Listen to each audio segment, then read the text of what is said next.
Hi friends, అందరు బాగున్నారు friends. నేను మీ ప్రశాంతిని. ఈరోజు రెసిపీ వీడియో వచ్చేసి నేను బనానా జ్యూస్ చేస్తున్నా ఫ్రెండ్స్. అది ఎలా చేయాలో చూపిస్తారండి ఫ్రెండ్స్. వాటికి కావాల్సిన పదార్థాలు చూడండి ఫ్రెండ్స్. వాటికి కావాల్సిన పదార్థాలు ఐస్ క్యూబ్స్, 1 కప్పు షుగర్, అంటే మన ఇష్టం. బాగా తీయ కావాలనుకుంటే క్వాంటిటీని బట్టి మనం తీసుకుంటే సరిపోతుంది. 2 బనానా ఆల్రెడీ నేను కొంచెం తీసి పెట్టుకున్నా. ఇవి మొత్తం చిన్న చిన్న ముక్కలు చేయాలి. అండ్ 1 గ్లాస్ పాలు, కాచి చల్లార్చిన పాలు. ఇప్పుడు ఇవన్నీ మనం మిక్సీ జార్లోకి వేసుకోవాలి.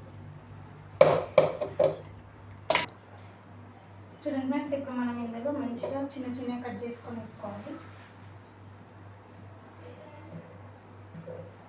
వాటర్ కూడా వేసుకోవచ్చు, మన ఇష్టం. కానీ పాలు వేసుకుంటే కొంచెం మెత్తగా మంచిగా టేస్ట్ ఉంటుంది పాలతో.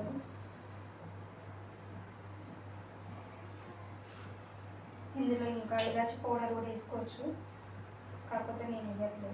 ఇందులో ఇంకా మనం ఇలాచి పౌడరు, బాదం, జీడిపప్పు ఇవన్నీ వేసుకోవచ్చు. సన్నం కట్ చేసుకొని అంత జ్యూస్ అయిపోయిన తర్వాత ఇలాచి పౌడర్ కూడా వేసుకుంటే చాలా ఫ్లేవర్ చాలా బాగుంటుంది, టేస్ట్ ఉంటుంది. కాకపోతే నేను వేయట్లేదు. ఇప్పుడు ఇవన్నీ ఇందులో చిన్నగా కట్ చేసుకొని మనం వేసుకోవాలి. అట్టి పండు, బనానా, అలాగే నాకు తెలిసి అయితే పాలు ఇట్లన్నీ వేస్తాం కాబట్టి షుగర్ ఎక్కువ ఉంటేనే మనకి జ్యూస్ అనేది చాలా టేస్ట్గా తీయగా ఉంటుంది. అండ్ అలాగే 1 గ్లాస్ పాలు, కాచి చల్లార్చిన పాలు పక్కకు పెట్టుకోవాలి. చిక్కటి తీసుకోవాలి కొంచెం. అలాగే కొంచెం ఐస్ క్యూబ్స్,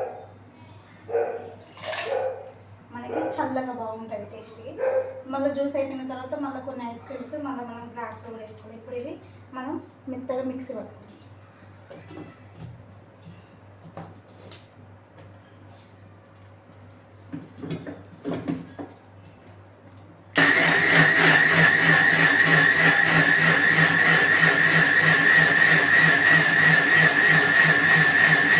మెత్తగా పట్టుకోవాలంటే మనకి బాగుంటుంది.